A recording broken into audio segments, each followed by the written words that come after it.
Hi! Welcome back to my YouTube channel! At kung bago ka sa channel ko, don't forget to click like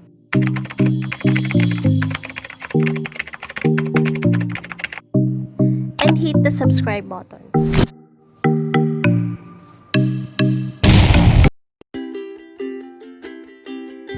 So, start na natin. First is, kailangan natin i-open ang YouTube application using yung Google Chrome.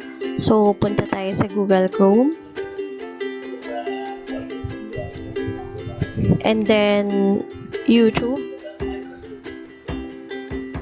And then, dito sa taas, meron siyang, may makikita kayong 3 dots. So, i-click lang natin siya. And then, click desktop.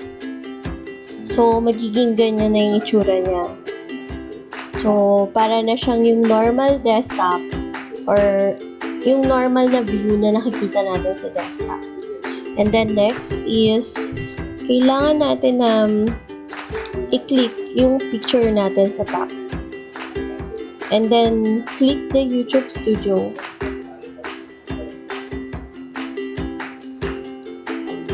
So, magiging ganyan yung itsura niya. And then, on the left side, meron dyan channel dashboard. Then, oops,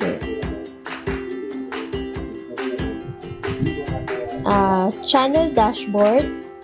And then, meron kasi dyan yung dollar sign. So, yun ang i-click natin, yung dollar sign, kasi doon natin makikita yung number ng subscriber at saka yung watch hours natin. So, ito na siya. Yun. So, yan siya. So, ayan, sa bottom part, makikita mo kung ilan na yung subscriber at saka kung ilan na yung watch hours. So, yun lang. And sobrang dali lang niya.